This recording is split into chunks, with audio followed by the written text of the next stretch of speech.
começar me apresentando e por que de ser eu que estou aqui falando, o Salatiel pediu para que eu falasse sobre alguns dilemas e questões sociais, porque eu sou cientista social de formação, me formei já faz uns 2 anos na faculdade, e depois disso eu comecei a fazer mestrado em antropologia. Então, essas questões associadas principalmente a gênero foram algo que eu andei trabalhando nos últimos 7 anos, por assim dizer, e que eu tive bastante contato. Antes de começar propriamente o texto, eu acho que é interessante a gente pensar que essas problemáticas de gênero são um conceito, situações e expectativas assim que antigamente não eram tão discutidas, mas que estão muito em voga ultimamente e que a gente precisa ter um certo cuidado, uma certa sensibilidade também como pessoas cristãs de estar abordando esses temas com outras pessoas. Então, a ideia também dessa aula é a gente poder entender o que as pessoas que não são cristãs e que convivem em outros espaços com a gente entendem sobre esse tipo de perspectiva e como a gente consegue dialogar com eles de uma maneira respeitosa. Então, uma coisa interessante para a gente estar pensando também é que, principalmente quando está no final ali da tua formação escolar, no ensino médio, entrando no cursinho, de repente entrando na faculdade, essas discussões são questões que vão aparecendo com muita frequência. E foi aqui onde eu comecei a também ter questionamentos em relação a por que as pessoas entram tanto nessas discussões, por que essas questões estão sendo trabalhadas de uma forma tão frequente, como é que eu, como uma pessoa cristã, me coloco dentro desses debates, como é que eu me situo e como eu consigo dialogar com as pessoas com base na fé que eu tenho, sem querer modificar as coisas. Eu sei que muitas vezes a gente pode ter a tendência, por questão de querer se sentir aceito, também talvez ser impressionado pela forma como as pessoas discutem sobre gênero e sobre feminismo, feminilidade, afins, de querer se apoiar em alguma dessas vertentes ou alguma dessas questões também para fazer parte do grupo, ou porque a gente entendeu que aquilo ali foi algo que realmente tem algumas questões que são válidas e que são coisas que a gente deve estar preocupados, como, por exemplo, uma das coisas que eu vou citar depois é a questão da violência de gênero, de como a gente lida com esse tipo de questionamento, mas a solução, e eu vou dar um spoiler basicamente do que a gente vai estar tratando, não é encontrada dentro desses movimentos e não é encontrada dentro dessas teorias. A gente encontra isso na base da palavra de Deus e no relacionamento que a gente tem com ele. Essas intencionalidades de justiça, que muitas vezes a gente vai estar tendo e vai percebendo que também existe dentro desses movimentos, a gente não consegue resolver de forma total através deles e a gente também em muitos momentos acaba aceitando algumas prerrogativas e algumas questões que estão englobadas dentro desses discursos que vão inclusive contra a nossa própria fé quando a gente pega e se apoia às vezes cegamente a esse tipo de conceito. Então, a pergunta inicial que eu estava pensando quando eu estava começando a montar essa aula era sobre como é que a gente pode pensar sobre o conceito de gênero sobre uma ótica cristã. Então, de acordo com esse próprio próximo slide, o objetivo da aula é a gente compreender de que maneira esse conceito de gênero é pensado secularmente e de que forma a gente pode dialogar e pensar nessa temática com bases bíblicas que a gente possui. Então, assim, eu acho interessante sempre vir com perguntas quando a gente vai estar pensando em algum tipo de conceito. E a minha ideia também é que a gente possa estar respondendo elas ao longo da aula. Mas essas perguntas de partida vão ajudar a gente a conseguir, de certa forma, ter uma linha de raciocínio. Então, o que é entendido como gênero? Onde surgem essas divergências de perspectiva entre essa visão secular e essa visão que a gente tem dentro da igreja? Qual é o histórico dessa discussão, então, da onde que foram surgindo essas prerrogativas diferentes sobre gênero? O que a Bíblia nos fala acerca da questão de gênero? E como é que a gente pode produzir diálogos respeitosos sobre as nossas próprias perspectivas? Então, essas são algumas das questões que eu vou estar abordando e eu acho importante também assinalar que essa questão de gênero é muito extensa, então poderia tranquilamente dar um curso inteiro só falando sobre isso. Tanto que eu tive alguns semestres de aula sobre isso ao longo da faculdade. E o que eu estou tentando trazer aqui é uma coisa bem superficial, mas para vocês terem um pouquinho de noção de como é que essa discussão vai estar sendo apropriada. Então, Eu vou trazer aqui um conceito que é normalmente o que acaba sendo mais utilizado e também o que acaba mais trazendo essa perspectiva de o que que é gênero quando a gente está falando dentro dos nossos grupos. Então, o conceito de gênero, ele se refere a essas características, papéis, comportamentos, atividades e atributos que uma determinada sociedade considera apropriados para homens e mulheres. Embora muitas vezes associados ao sexo biológico, o gênero é uma construção social e cultural que varia de acordo com o contexto histórico, geográfico e cultural. Então, esse conceito é um dos conceitos que as pessoas utilizam para estar falando sobre gênero. Então, ou seja, tem teóricos que abordam o gênero com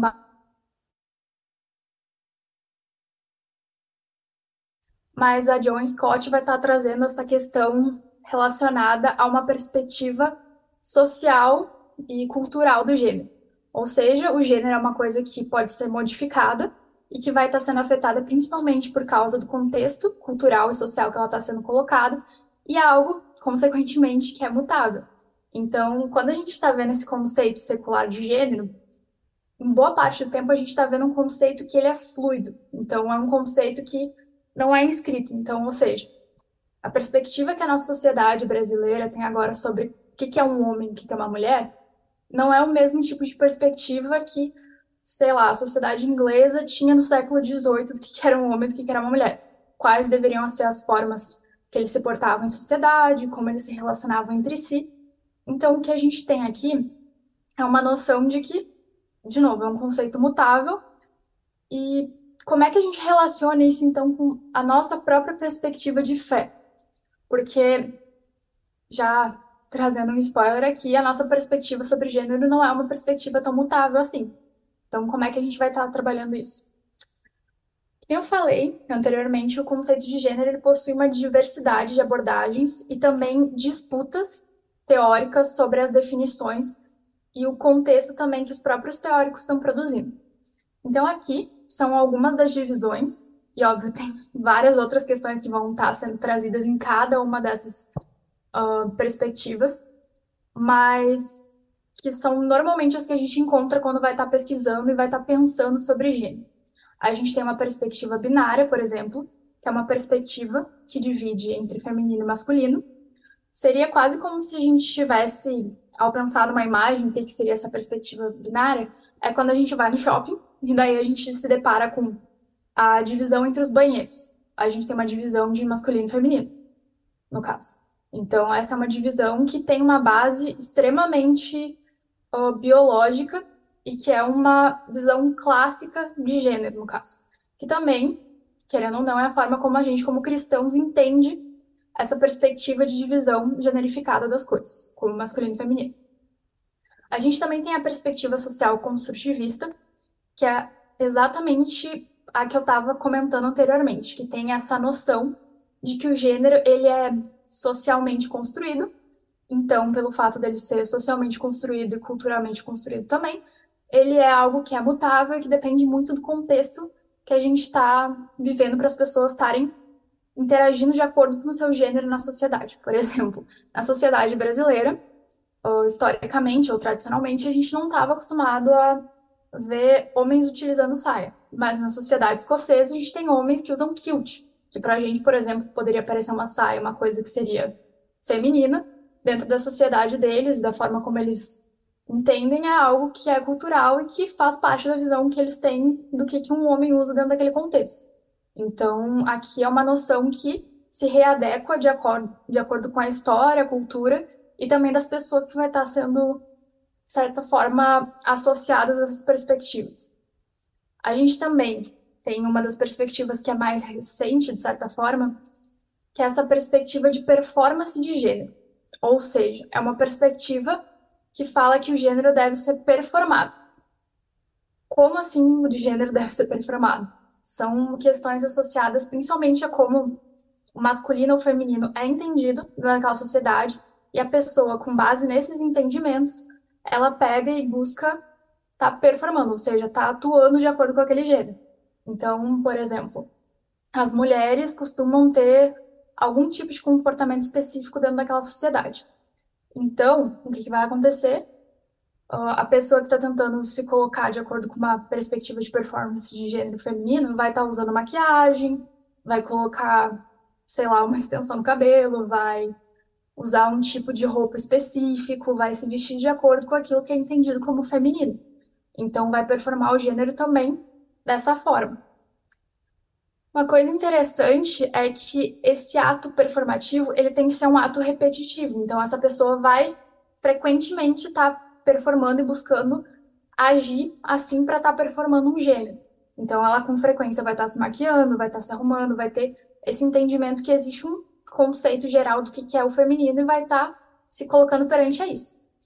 Dentro dessa noção de um gênero performativo, a gente vai ter algumas teóricas que vão ser a Butler, por exemplo, e a Simone de Beauvoir. Essas duas teóricas têm perspectivas diferentes entre elas e algumas questões que eu não vou estar abordando aqui, mas que são interessantes também. Mas elas são bastante conhecidas, até para o público que não é acadêmico, porque elas trouxeram discursos bastante disruptivos na época que elas começaram a publicar os trabalhos delas, trazendo, por exemplo, noções de que uma pessoa não nasce mulher, ela se torna mulher. Então, de novo, por exemplo, a Butler que está trazendo essa noção, Butler não, a Simone que está trazendo essa noção, ela está querendo dizer que a gente tem que performar o gênero também. Então, por isso que ninguém nasce biologicamente, ela também está não negando questões biológicas totalmente, mas está colocando num plano secundário. Então, aqui a gente já vê algumas diferenças também em relação a outras perspectivas. A gente tem a questão da perspectiva de identidade de gênero também, que é uma noção que tem mais um foco numa experiência interna e pessoal do gênero, ou seja, uma questão mais associada à perspectiva individual, é uma coisa que, querendo ou não, faz parte do que a pessoa se entende como e de como ela vai se colocar socialmente com base em algum entendimento que ela tem. Então, aqui a gente também tem parte daquela discussão sobre a transgeneridade. E, além disso, por fim, a gente tem essa perspectiva interseccional, que ela é trazida principalmente pela Kimberly Crenshaw, por exemplo, que é uma das teóricas que discute que, além da questão do gênero feminino ou masculino, a gente tem outras categorias e outros tipos de conceitos que eles são associados para estar formando o que a gente vai entender sobre gênero naquele indivíduo, naquela sociedade. Então, a gente pode estar pensando em conceitos como classe, raça, e alguns outros tipos de categorias sociais que a gente vai estar analisando para estar pensando o gênero. Então, como vocês puderam ver nessa explanação meio geral, esse conceito e essa noção de gênero é uma coisa que está em constante modificação, que existe uma disputa, tanto no âmbito acadêmico quanto no âmbito social, do que as pessoas entendem sobre gênero, e não é uma coisa que é fixa, é uma coisa que é mutável. Então, quando a gente vai estar lidando com as pessoas socialmente, provavelmente elas vão ter percepções de gênero que são diferentes das nossas, e talvez diferentes até entre elas. Então, a gente deve estar tomando cuidado para conseguir entender o que elas estão querendo falar quando elas estão querendo trazer perspectivas sobre masculino, feminino, o que elas estão querendo dizer quando elas estão falando sobre gênero. Eu tinha comentado quando eu estava falando do conceito, eu li aquele texto para vocês, muitas pessoas, no âmbito, pelo menos da sociedade brasileira e do que a gente tem contato, que não estão dentro do espaço acadêmico, entendem muito essa noção de gênero como essas perspectivas socialmente construídas. Então, essa perspectiva social construtivista é algo que acabou ficando meio popularizada e é algo que também consegue ser visto por mais grupos sociais diferentes, não só dentro do espaço acadêmico. Então, talvez quando vocês conversarem com alguém, essa pessoa também tem essa noção com base em contato com a mídia, em algum podcast que ela ouviu, de acordo com alguma conversa que ela teve. Então, é importante a gente também saber onde é que a gente está se situando. Então, eu vou estar trazendo um conceito básico aqui do conceito histórico de onde é que surgiu essa discussão sobre gênero. E, além disso, eu acho importante a gente diferenciar uma questão aqui. Gênero não é a mesma coisa que sexualidade, e a gente não vai trabalhar com sexualidade aqui nessa aula especificamente. O gênero tem muito aquela percepção sobre como é que é o sujeito, especificamente como é que ele se entende e como é que ele se relaciona socialmente. A questão da sexualidade tem muito a ver com a questão da atração, de como ele se relaciona com o outro, ou de uma forma afetiva. Então, não é isso especificamente que a gente vai estar trabalhando hoje. Boa parte dessas discussões sobre gênero, elas surgem por causa do movimento feminista, que foi um movimento que começou ali no século XIX, principalmente com a primeira onda que trata do movimento sufragista, que tinha esse interesse em uma busca maior sobre direitos civis para as mulheres, que não podiam, na época, por exemplo, ter propriedades no nome delas, elas não podiam votar e tal. E esse movimento começou a, de certa forma, impactar a forma que as mulheres eram vistas socialmente, como é que a gente discutia gênero também. E aí, para mim, também surge uma das questões que me incomodava bastante quando eu pensava em gênero, porque não parece uma boa questão a mulher poder ter o direito ao voto, ter o direito à propriedade? Muitas vezes, quando a gente está nesses diálogos acadêmicos, a gente se depara com isso, que são questões que são válidas e que são socialmente importantes e que, querendo ou não, me afetam. E eu olho e penso, não, realmente, tipo, essa movimentação parece uma coisa que é válida, parece boa. Só que a gente tem esse anseio por justificação, a gente tem esse anseio por uma justiça, de certa forma, e uma certa igualdade jurídica, civil e afins. Só que a gente aceita, por exemplo, entrar nessa categorização ou fazer parte desse movimento porque a gente percebe que tem, esse movimento ele é válido, ele é legal porque a mulher ela tem direito a votar agora, porque foi um direito que foi conquistado. Então isso para mim foi uma daquelas questões que quando eu entrei na faculdade me pegavam bastante, assim, de tipo, nossa, realmente esse movimento parece nesse início que ele está trazendo pautas que me interessam e que também são válidas e que eu acho que a gente deveria buscar como é esse caso da mulher poder votar, poder ter propriedade e tal. Mas eu vou deixar em suspenso essa questão também para trazer um pouco depois na próxima parte. Mas a gente tem depois a segunda geração do feminismo, que ela parte principalmente no pós-guerra, ali por 1960, que ela está trazendo principalmente aqueles conceitos ligados à igualdade dentro do ambiente de trabalho, de possibilidades dessas mulheres entrarem dentro do mercado de trabalho e de receberem também um salário equiparado. A gente também tem questão dos direitos reprodutivos. E aqui, quando a gente está trabalhando nessa questão, tem uma teórica que é bem importante, que fala sobre a mística feminina, que é a Beth Friedman. Que ela está trazendo de novo essa questão de que a mulher, dona de casa, que está dentro daquele ambiente do lar, ela não se encontra feliz especificamente pela identidade dela estar atrelada a essa função de dona de casa, de mãe, de esposa, e que na verdade ela tem esse anseio de conseguir valor e ir para algum outro espaço. Então, esse espaço seria o mercado de trabalho, e é meio que um incentivo para essas mulheres buscarem essa possibilidade de encontrarem satisfação no meio profissional e também, de certa forma, conseguirem uma igualdade como os homens dentro do mercado de trabalho. De novo, algumas dessas pautas são interessantes, como essa questão de a mulher trabalha a mesma quantidade de horas, ela receber a mesma coisa por fazer a mesma função, é uma coisa que nos interessa e hoje em dia a gente também considera válido.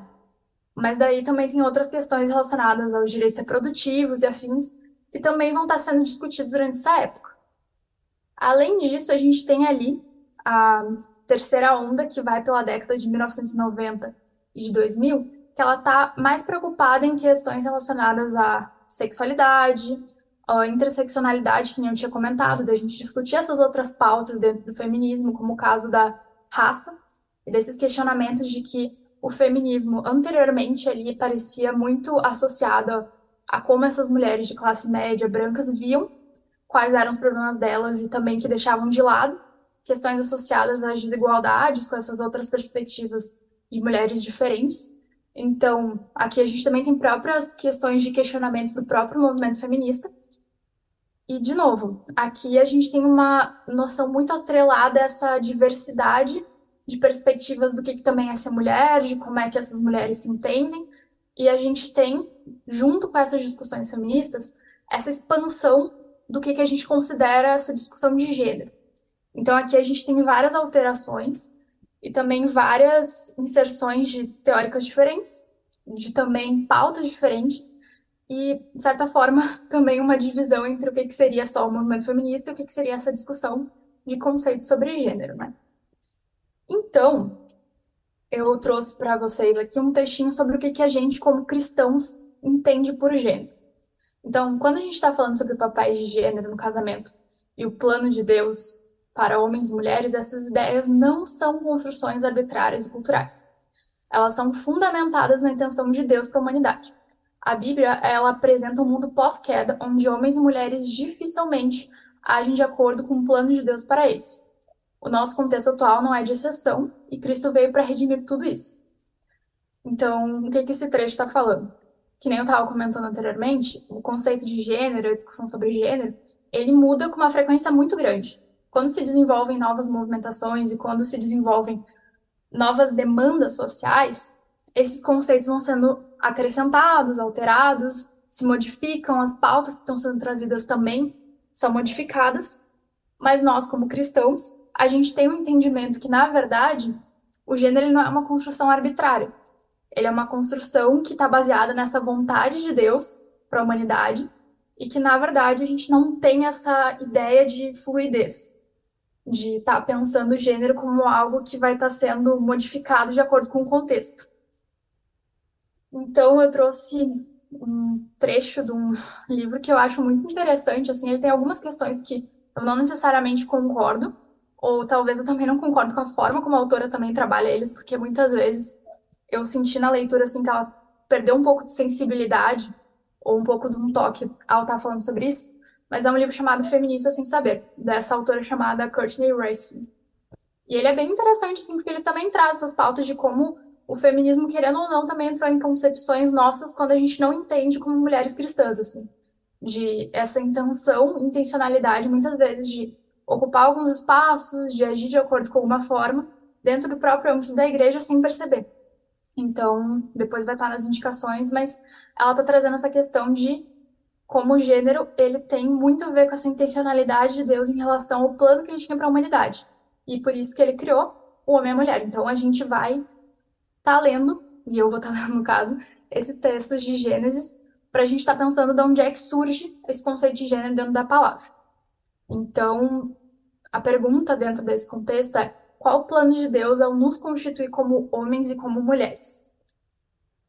Então, o texto de Gênesis 1, do 26 ao 27 é o seguinte: E Deus disse: Façamos o ser humano à nossa imagem, conforme a nossa semelhança. Tenha ele domínio sobre os peixes do mar, sobre as aves dos céus, sobre os animais domésticos, sobre toda a terra e sobre todos os animais que rastejam pela terra. Assim Deus criou o ser humano à sua imagem, e a imagem de Deus o criou. Homem e mulher os criou. Lá em Gênesis 5, do 1 a 2, a gente tem: Esse é o livro da genealogia de Adão. No dia em que Deus criou o ser humano, a semelhança de Deus o fez. Deus os criou homem e mulher. Os abençoou e lhes deu o nome de ser humano no dia em que foram criados. Então, Deus ter criado o homem e a mulher dessa forma, certo, complementar e tendo o mesmo valor, mas funções diferentes, e ter essa noção é importante porque isso é algo que reflete a Trindade. Quando a gente está vendo ali em Gênesis 1, por exemplo, ele está falando, Deus disse, façamos o ser humano à nossa imagem. Essa nossa imagem está falando sobre Deus Pai, Deus Filho e Espírito Santo. Então, de certa forma, Deus ter criado a gente dessa forma não foi algo arbitrário.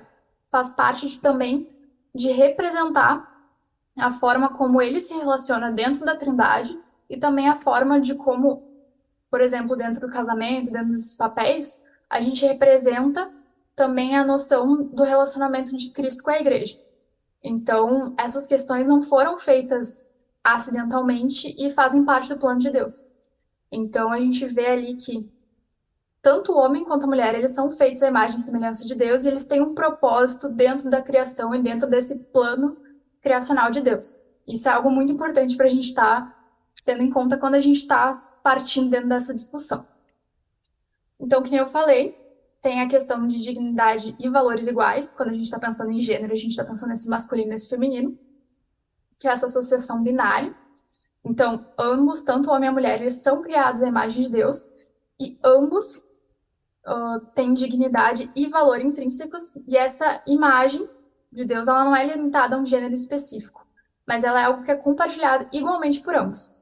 Então, o que isso nos leva a crer? Que qualquer forma de discriminação ou inferiorização de um gênero em relação ao outro também é um ato de desobediência e descaso à própria ação criadora de Deus.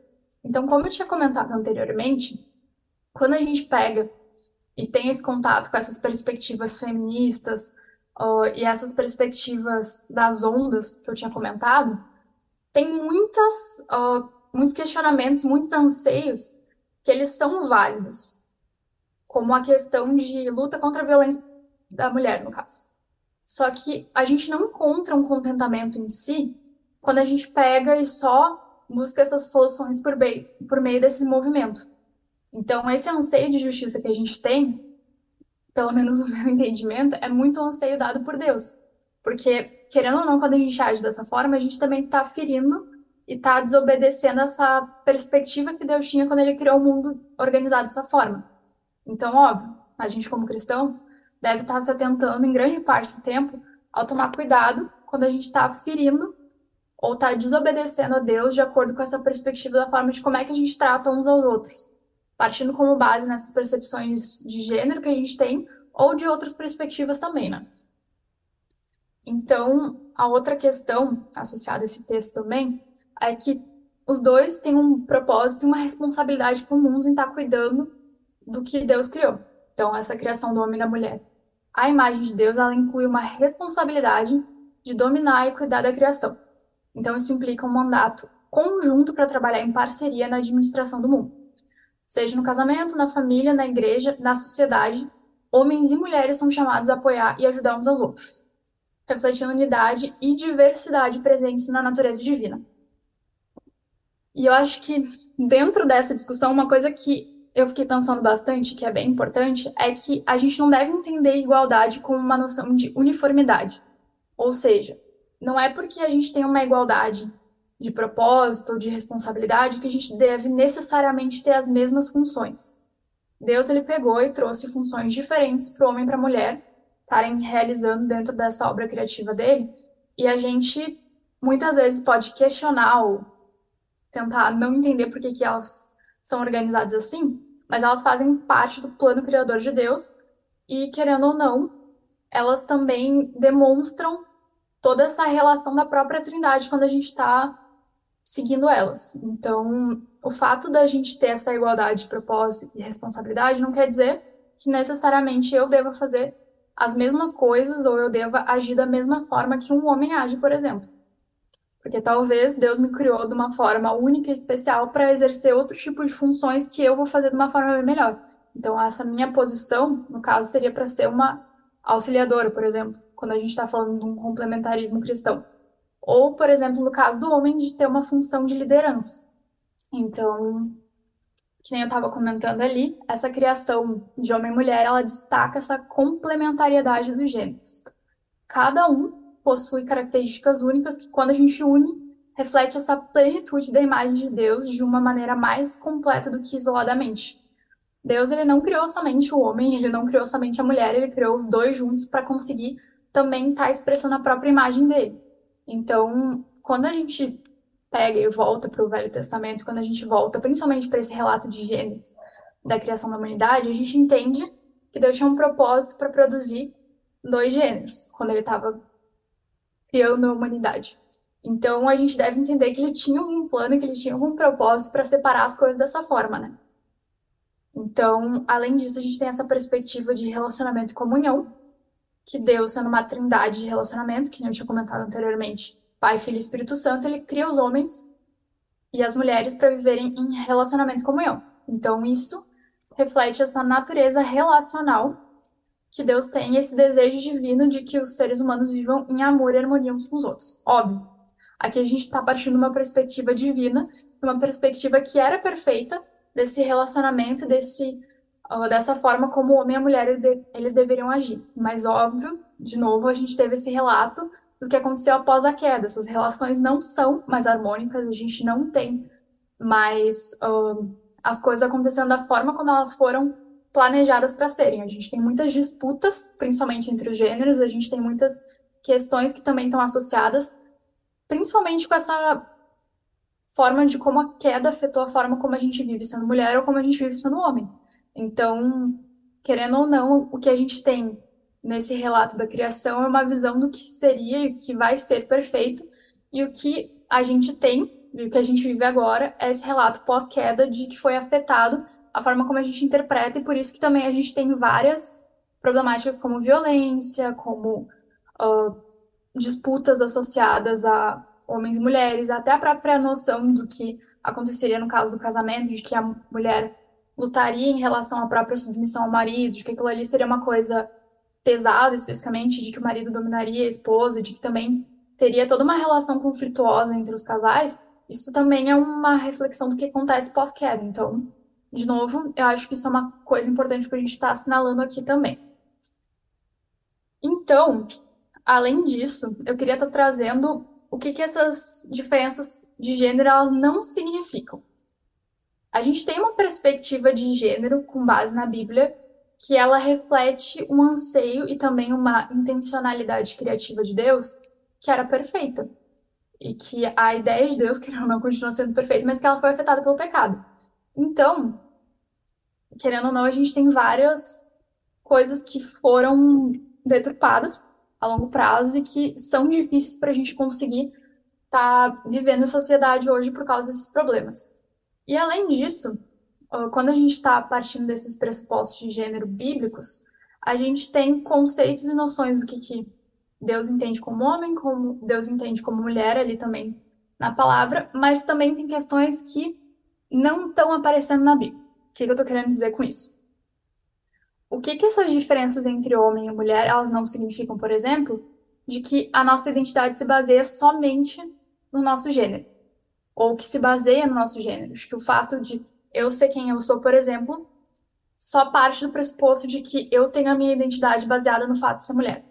Então, isso muitas vezes é uma coisa que os discursos feministas estão trazendo, de que a minha identidade é baseada pelo fato de eu ser mulher, ou no caso de homens é pelo fato de eles serem homens. Só que um entendimento importante para a gente como cristãos é entender que ela se baseia em quem o nosso gênero aponta, em quem nos criou, que é o nosso criador. Então, eu vou estar trazendo alguns textos para a gente conseguir entender que essa discussão é importante, essas questões que eu estou apontando aqui, elas são importantes para a gente estar pensando e estar vivendo a sociedade, mas que, em última instância, apesar de todas essas questões serem muito importantes, a gente deve entender que a nossa identidade, ela não é pautada na gente, e ela não é uma coisa individualista e autocentrada, diferente como muitos desses movimentos apontam, de que eu devo estar pensando em quem eu sou, que eu devo estar focalizando em primeiro plano como eu me identifico, como é que eu vivo em sociedade, como é que eu me entendo, mas na verdade a nossa identidade e tudo que eu faço, tudo que eu aponto, a forma como eu atuo de certa forma em relação ao meu gênero, deve estar apontando para o nosso Criador. Então, ali em 2 Coríntios 5,17 fala: E assim, se alguém está em Cristo, é nova criatura. As coisas antigas já passaram, eis que se fizeram novas. Em Gálatas 2,20 fala: Logo já não sou eu quem vive, mas Cristo vive em mim. E esse viver que agora eu tenho pela carne, eu vivo pela fé no Filho de Deus, que me amou e se entregou por mim. Efésios 2,10 fala: Pois somos feitura dele, criados em Cristo Jesus para boas obras, as quais Deus de antemão preparou para que andássemos nelas. Em Filipenses 3 está falando que, na verdade, considero tudo como perda por causa da sublimidade do conhecimento de Cristo Jesus, meu Senhor. Por causa dele, perdi todas as coisas e as considero como lixo para ganhar a Cristo, e ser achado nele não tendo justiça própria que precede a lei, mas aquela justiça que é mediante a fé em Cristo, a justiça que procede de Deus e essa justiça que é baseada na fé. Então, todos esses textos estão falando que, na verdade, tudo relacionado à nossa identidade, à nossa existência, elas devem estar apontando para Cristo, e a partir desse momento que a gente tem um relacionamento com Ele, e que a gente se entrega também, a gente começa a entender também que a gente é uma nova criatura, que a gente tem acesso a Deus através de Cristo, e que essas perspectivas antes que eram baseadas principalmente através do nosso ego, do nosso eu, e dessa busca talvez incessante que a gente tinha para conseguir se entender no mundo, elas na verdade são satisfeitas em Cristo e não em qualquer outra coisa que eu consiga achar fora desse relacionamento que eu tenho com Ele e fora também da palavra de Deus. Então é importante eu entender que, no caso ali, essas diferenças de gênero, elas não significam que eu devo pautar minha identidade no fato de eu ser uma mulher, por exemplo.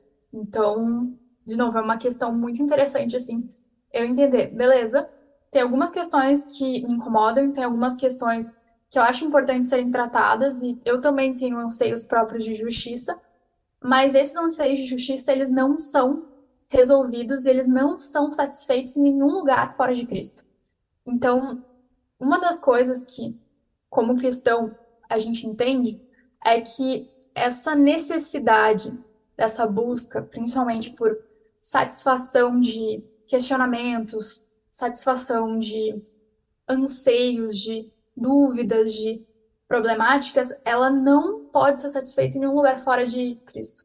Então, quando a gente vê esses movimentos, muitas vezes eles prometem coisas, eles têm características que vão contra essa própria noção de que quem resolve as coisas, de quem dá um sentido último das coisas e quem vai resolver as coisas futuramente, e no fim dos tempos, principalmente, é Cristo. E de que a gente não precisa fazer nada especificamente porque, na verdade, o sacrifício de Cristo ele já pagou o preço. A gente não precisa se martirizar, a gente não precisa buscar em outros lugares, a gente não precisa ter esse ímpeto de justificação própria e de talvez essa mobilização que muitos desses movimentos pedem. Então, eu acho muito interessante que, querendo ou não, se a gente está em Cristo, a gente vai entender que a gente deve ir contra essas perspectivas de violência, a gente deve também buscar auxiliar o próximo que está em necessidade, a gente deve estar buscando, uh, querendo ou não, cuidar uns dos outros, mas não é por base em algum outro tipo de discurso, mas é com base no discurso do que Deus aponta na palavra dele. E tudo isso está presente lá, de que a gente realmente deve se preocupar com essas questões e que a gente deve, como cristão, entender que não é só a nossa fé sem as obras, mas a nossa fé também com essas obras que Deus colocou a gente para fazer. Então, eu acho que isso também trouxe um pouquinho dessa perspectiva para mim de que achava que, beleza, eu ia entrar dentro dessas movimentações, eu ia me associar a algum tipo de, sei lá, coletivo, e através disso eu ia reivindicar questões e eu ia conseguir melhorar a sociedade, eu conseguiria, tipo, ajudar mais pessoas. E em Cristo, estudando teologia, entendendo também ao longo desse tempo que, apesar de vários anseios dele serem válidos, a gente só consegue satisfazer ele e agir de uma forma, satisfazer esses anseios e agir de uma forma que agrade a Deus, quando a gente está fazendo isso com um coração voltado a fazer as coisas de acordo com a vontade dele e também de acordo com o que ele falou na palavra dele. Então, além disso, tem uma outra questão que é importante, que é que a gente não deve entender que essas diferenças de gênero elas produzem um padrão de feminilidade ou masculinidade que vai além de qualquer definição presente na Bíblia. Por que eu tô falando isso? Porque dentro do próprio movimento evangélico a gente tem várias discussões e várias páginas e várias questões que vão estar trazendo essas perspectivas do que seria essa feminilidade ou masculinidade bíblica. E várias dessas noções, elas se apoiam em coisas que não estão na Bíblia. E se apoiam em pré-noções, apoiam em jeitos que essas pessoas devem estar se vestindo, que elas devem estar falando, que elas devem estar se portando, e várias outras coisas que são externas a coisas que estão definidas dentro da palavra de Deus. Então, é basicamente tu pegar e falar que para aquela pessoa agir de uma forma bíblica, especificamente, ela deve, tipo, agir de acordo com o que está na Bíblia, mas ela deve usar vestidos rodados cor-de-rosa, porque senão ela não está exercendo um padrão de feminidade bíblica. Ou, por exemplo, se tu não pega e tem, tipo, sei lá, vai numa barbearia uma vez por mês e fica tomando café gourmet, na verdade, tu não é um homem de verdade, sabe? Então, são algumas noções que a gente pode achar engraçado, mas que parece que a gente produz alguns espantalhos, que eu chamo, do que seriam essas representações de feminilidade ou masculinidade, que nada tem a ver com o que Deus planejava quando ele estava constituindo esses conceitos. E essa noção de feminilidade ou masculinidade, que estão baseadas nessas perspectivas de gênero, na verdade, elas têm definições bem claras que estão presentes na Bíblia. Então, eu vou estar lendo esses textos com vocês. Também eu acho interessante a gente fazer movimento, assim, de estar pensando sobre que perspectivas a gente já viu, inclusive dentro de movimentos evangélicos, movimentos dentro da igreja, que fizeram a gente se questionar se a gente realmente tinha um padrão de feminilidade, mas que eram de coisas que iam muito além do que a palavra falava, ou masculinidade, no caso dos homens. Então, para mim, isso sempre foi uma questão, assim, de entender se o fato que eu me vestia fazia com que eu fosse uma mulher menos feminina de acordo com a Bíblia, ou se a forma como eu sou uma pessoa que é expansiva fazia com que eu fosse, ou extrovertida, fizesse com que eu fosse uma mulher menos feminina de acordo com o que Deus fala. E em momento nenhum, a Bíblia fala que eu não devo ser uma mulher extrovertida especificamente. Então, várias dessas concepções também estão atreladas a padrões ou ideias ou noções que a gente pegou culturalmente e transformou em algo quase como se fosse a Bíblia, mas aquilo ali seria o que deveria ser a mulher. E em nenhum momento a Bíblia fala especificamente sobre essas questões. Então, vamos estar lendo esses trechinhos. Ali em 1 Pedro 3 fala: Igualmente vocês, esposas, estejam sujeitas cada um ao seu próprio marido, para que ele, se ainda não obedece à palavra, seja ganho sem palavra alguma por meio da conduta da sua esposa. Ao observar o comportamento honesto e cheio de temor que vocês têm, que a beleza de vocês não seja exterior como tranças nos cabelos, joias de ouro e vestidos finos, mas que ela esteja no ser interior, uma beleza permanente de um espírito manso e tranquilo, que é de grande valor diante de Deus. Pois foi assim também que o passado costumavam se enfeitar as santas mulheres que esperavam em Deus, estando cada qual sujeita a seu próprio marido. Foi o que fez Sara, que obedeceu a Abraão chamando de Senhor, da qual vocês se tornaram filhas, praticando bem e não temendo perturbação alguma. Daí a gente tem ali em Provérbios 31 aquela noção da mulher virtuosa. Então, ali começa no versículo 10 falando: Mulher virtuosa, quem a achará? O seu valor muito excede o de finas joias. O coração do seu marido confia nela e não haverá falta de ganho. Ela lhe faz bem e não mal todos os dias de sua vida. Busca lã e vinho de bom grado, trabalha com as mãos, é como um navio mercante, de longe traz o seu pão. Ainda à noite ela já se levanta e dá mantimento à sua casa e tarefa às suas servas. Ela examina uma propriedade e adquire, planta uma vinha com a renda do seu trabalho, cinge os lombos com força e fortalece os seus braços. Ela percebe que seu ganho é bom, a sua lâmpada não se apaga de noite. Ela estende as mãos ao fuso, mãos que pegam na roca. Abre mão aos aflitos e ainda estende aos necessitados. Quanto à sua casa, não teme a neve, pois todos andam vestidos de lã escarlate. Faz para si cobertas, vestes de linho fino e púrpura. Seu marido é estimado entre os juízes, quando se senta com os anciãos da terra. Ela faz roupas de linho e as vende. Ela fornece cintas aos comerciantes. A força e a dignidade são seus vestidos. E quanto ao dia de amanhã, não tem preocupações. Ela fala com sabedoria e a instrução da bondade está na sua língua. Ela cuida do bom andamento da sua casa e não come o pão da preguiça. Seus filhos se levantam e a chamam de bem-aventurada. Seu marido a louva, dizendo: Muitas mulheres são virtuosas no que fazem, mas você supera todas elas. Enganosa é a graça e vã é a formosura. Mas a mulher que teme o Senhor, essa será louvada. Dê a ela o fruto das suas mãos e de que público as suas obras a louvem. Então aqui, muito do que eles estão falando que deve ser essa noção de mulher bíblica está associada diretamente a essa perspectiva de um caráter que está moldado em relação a esse temor a Deus, essa vontade de estar honrando Ele através da forma como ela vive, mas não especificamente com coisas externas ou algum tipo de outra característica. Quando a gente está vendo ali, por exemplo, aquele texto de 1 Timóteo, apesar de ser um texto que está falando em características que sejam voltadas a um presbítero, eu achei que também é uma coisa interessante para a gente pensar sobre características de homens que são valorizados, que estão escritos na Bíblia. Então, ali em 1 Timóteo 3,2 está falando que é necessário que esse bispo seja irrepreensível, esposo de uma só mulher, moderado, sensato, modesto, hospitaleiro, apto para ensinar, não dado ao vinho, nem violento, porém cordial, inimigo de conflitos, não avarento, e que governe bem a própria casa, criando os filhos sob disciplina com todo respeito. Em nenhum momento, tipo, nesse trecho falando sobre como deveria ser esse bispo, tá falando que ele deveria passar uma pomada específica no cabelo e ter um corte de cabelo específico. Isso não faz essa noção de masculinidade. O que está trazendo são essas outras características que Deus valoriza, que são presentes no homem e que devem estar associados também a essa própria perspectiva dele de liderança. Então, eu acho interessante a gente entender que, beleza, tem algumas coisas que são importantes a gente cultivar e a gente está buscando como homens e mulheres de Deus, mas também tem outras questões que elas são além do que a palavra fornece, do que ela fala que a gente deve agir.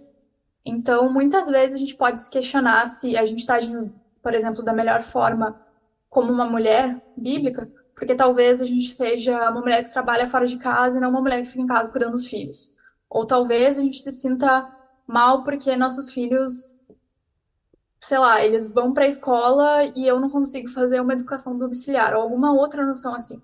A Bíblia em nenhum momento fala que eu não posso fazer essas outras coisas ou que eu sou uma mulher menos virtuosa ou menos bíblica por causa disso. Tanto que a mulher de Provérbios 31 também é uma mulher que trabalha. Então, eu acho importante quando a gente estiver pensando nessas características de o que seria ser essa mulher e essas perspectivas de gênero também, a gente está pensando e está se baseando na palavra para estar trazendo isso. Eu acho que em muitos momentos a gente pega e vai atrás talvez de influencers ou perfis ou esse tipo de coisa, e não que eles não sejam bons, mas eu acho que em muitos momentos falta a gente voltar a essa perspectiva do que a Bíblia está falando, de como a gente deve se constituir como mulher ou como a gente deve se constituir como homem, e também está entendendo que quando a gente está dialogando com a sociedade, a gente está dialogando em outros espaços, essas pessoas não necessariamente elas estão falando a mesma língua que a gente. Talvez essas pessoas tenham compreensões sobre gênero completamente diferentes. E o nosso chamado como cristãos não é se abster necessariamente desse nosso posicionamento, mas é agir de uma forma respeitosa em relação a essas diferenças e, de acordo com o contexto que a gente está e de acordo com as possibilidades que a gente tem, apresentar, em primeiro lugar, o amor de Cristo, esse entendimento que a gente tem que a gente é uma nova criatura, que a gente é feito a partir dessa vontade dele, desse anseio dele de ter feito a gente da forma como a gente é, sendo homem, sendo mulher, mas principalmente tá entendendo que a partir disso a gente pode estabelecer algum contato com as pessoas, a gente pode conseguir conversar sobre o que a gente entende sobre esses conceitos. Em nenhum momento a gente deve buscar agir de uma forma agressiva, impositiva, para trazer que a nossa verdade seja quase engolida pelos outros e não agir de uma forma amorosa. Eu acho que é importante a gente entender também que, como pessoas cristãs, a gente deve buscar uma sabedoria que vem do alto e a gente deve buscar também ser conhecido de uma forma amável no meio da sociedade, no meio do espaço que a gente convive. Então, é óbvio que a gente deve discutir essas questões, a gente deve buscar conhecimento para dialogar, mas a gente não deve estar usando o conhecimento que a gente tem e essas noções que a gente tem da palavra para impor algo ou amedrontar alguém em relação a essas perspectivas que a gente tem. Então, eu espero que eu consiga ter dado um panorama geral para vocês sobre essas questões e que nem eu tinha comentado antes, para mim foi um processo muito longo assim, porque que nem eu tinha comentado, quando eu entrei na faculdade, lá em 2017, eu não tinha muito conhecimento sobre muitas coisas. Então, eu aceitava muito do que me falavam que era vindo de fora e que não tinha nada a ver com essas perspectivas bíblicas. Então, eu considero que é muito importante a gente estar tendo contato e estar entendendo o que essas pessoas vão estar trazendo para a gente conseguir dialogar, mas também para a gente conseguir se situar. E não estar absorvendo absolutamente tudo que os outros falam. Só porque eles falam de um jeito eloquente ou porque eles também utilizam essas coisas que a gente considera que são importantes como coisas que são válidas dentro desses movimentos para cooptar a gente também fazer com que a gente vá se adequando a essa mentalidade, essa forma de pensamento que vem de fora. Então, eu acho que quando a gente está dentro desses espaços, quando a gente está tendo contato com gente que está dentro desses espaços, a melhor ferramenta que a gente pode ter e a melhor possibilidade que a gente tem de conseguir estar estabelecendo um diálogo é a gente primeiro se minando com a palavra de Deus para a gente conseguir estar dialogando e efetivamente conseguir entender o que a gente entende pelos nossos próprios conceitos que são baseados na palavra, para eu não ouvir de fora e achar que tudo aquilo ali é válido. Então, eu só trago três referências de livros cristãos que falam um pouco sobre gênero, principalmente da perspectiva da mulher, porque, que nem eu falei anteriormente, muito dessa discussão sobre gênero está associada a feminismo, então, querendo ou não, ela parte de pressupostos que são associados à noção do feminino e da feminilidade. Então, como eu comentei antes, tem esse livro chamado Feminista Sem Saber, que é da Curtin Rising, A União com Cristo e Identidade Sexual, da Rosaria Butterfield, e esse livro chamado Ela, a Imagem dele, da Francine Walsh. São uns 3 livros que são muito bons sobre essas temáticas. Cada um traz algumas questões que são um pouco diferentes do outro, mas eu li os 3 e eles são muito bons, então eu indico caso vocês estejam se perguntando também um pouco sobre essas questões, querendo se informar e entrar também, começar a entender o que, que são essas perspectivas de gênero, como é que a gente se associa. Eles são livros que são bastante didáticos, então eles são de fácil acesso, fácil leitura, então caso alguém queira, também eu tenho para emprestar. E é isso.